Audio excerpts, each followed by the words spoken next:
காரில் AC work ஆகலை அப்படின்னு கம்ப்ளைண்ட் சொல்லியிருந்தாங்க. செக் பண்ணி பார்த்ததில் இந்த எவாப்ரேட்டர் காயில் தான் ப்ராப்ளம். அதனால தான் ரீப்ளேஸ் பண்ணுறதுக்காக ரிமூவ் பண்ணி வச்சுருக்கேன். இந்த வண்டியில் டேஷ்போர்டை கம்ப்ளீட்டாக ரிமூவ் பண்ணிட்டேன். ரிமூவ் பண்ணி இந்த மெட்டல் பார் வந்து வெளியே எடுக்க முடியாது, உள்ளேயே தான் இருக்கும்.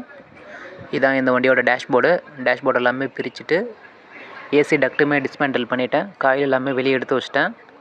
எவாப்ரேட்டர் காயில் ரீப்ளேஸ் பண்ணுறது ஓரளவுக்கு ஈஸி தான். பட் மற்ற வண்டியை விட இந்த வண்டி ரொம்ப டைம் எடுக்கும். இதுதான் இந்த வண்டியிலேருந்து ரிமூவ் பண்ண எவாப்ரேட்டர் காயில். இதில் பாருங்கள், இந்த கார்னரில் மட்டும் தண்ணி பட்ட மாதிரி இருக்கும். இது வந்து தண்ணி கிடையாது, தண்ணி எவாப்ரேட் ஆகிடும், ஆயில் வந்து எவாப்ரேட் ஆகாது.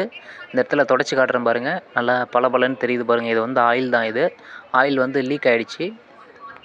இந்த மாதிரி ஆயில் லீக் ஆச்சு அப்படின்னா உங்களுக்கு ஏசி ஆன் பண்ணிங்கன்னா கேபின்லேயுமே வந்து ஸ்மெல் வரும். இதில் பாருங்கள், லீக் ஆனனால ஏசி டக்ட்லேயுமே உள்ளே வந்து ஃபுல்லாக ஆயில் வந்து லீக் ஆகிடுச்சு. இந்த இனிஷியலாக பார்த்துட்டிங்க அப்படின்னா பிரச்சனை இல்லை. இதான் புது எவாப்ரேட்டர் காயில் வந்து புதுசு வாங்கிட்டேன். இது கிட்டத்தட்ட 10,000 ருபீஸ் வருது. காயில் எப்போவுமே புதுசை ஃபிட் பண்ணுறதுக்கு முன்னாடி புதுசும் பழசும் ஒன் டைம் கம்பேர் பண்ணி பார்த்துவாங்க. வால்வு அதோட பொசிஷன் எல்லாமே கரெக்டாக இருக்கா அப்படின்னு சொல்லி, அதுபோல் காயில் எதுவும் டேமேஜ் ஆகிருக்கா, கோர் டேமேஜ் ஆகிருக்கா, பெண்ட் ஆகிருக்கா, அந்த மாதிரி ஒன் டைம் செக் பண்ணிக்கோங்க. ஏன்னா செக் பண்ணாமல் மாட்டிட்டோம் அப்படின்னா நாளைக்கு நமக்கு தான் தலைவலி, மாட்டிக்குவோம். இந்த வண்டியோட ப்ளோயர் மோட்ரு ஒன்றும் பெருசாக அந்தளவுக்கு டஸ்ட் இல்லை, ஆனாலுமே க்ளீன் பண்ணி தான் போடுவோம். இதை ஒன்ஸ் ரிமூவ் பண்ணிட்டோம் அப்படின்னாவே கம்பல்சரி க்ளீன் பண்ணி தான் போடுவோம்.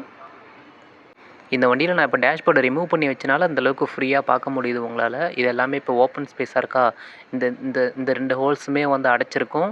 இந்த பெருசாக இருக்கா, இந்த ஹோல் மட்டும்தான் ஓப்பனில் இருக்கும். இது எதுக்காக அப்படின்னா, வெளியில் இருக்க ஃப்ரெஷ் ஏர் வந்து உள்ளே ஏசிக்கு வரணும் அப்படின்றதுக்காக.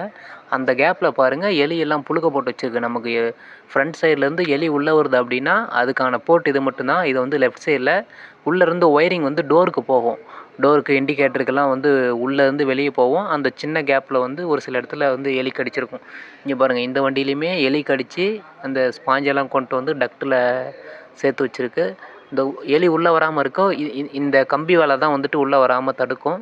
ஒரு சில வண்டியில் இந்த கம்பி வலையுமே எலி வந்து கடிச்சிட்டு உள்ளே வந்து இந்த டக்ட்டுக்குள்ளே மாட்டி எலி செத்துரும். இதுதான் ஏசி ட்ரெயின் ஹோஸு. இந்த ஹோஸ் வழியாக தான் ஏசி ரன் ஆகும்போது வாட்டர் வந்து கீழே சொட்டும். இந்த ஹோஸ் வந்து பிளாக் ஆகிடுச்சு அப்படின்னா தண்ணி வந்து கீழே சொட்டாமல் ஓவர்ஃப்ளோ ஆகி வண்டிக்கு உள்ளேயே வந்து ஊற்ற ஆரம்பிச்சிடும். இந்த வண்டியிலே பாருங்கள், ஒரு சில தூசியெல்லாம் மாட்டிகிட்ருக்கு, இலை அந்த மாதிரி மாட்டிகிட்ருக்கு.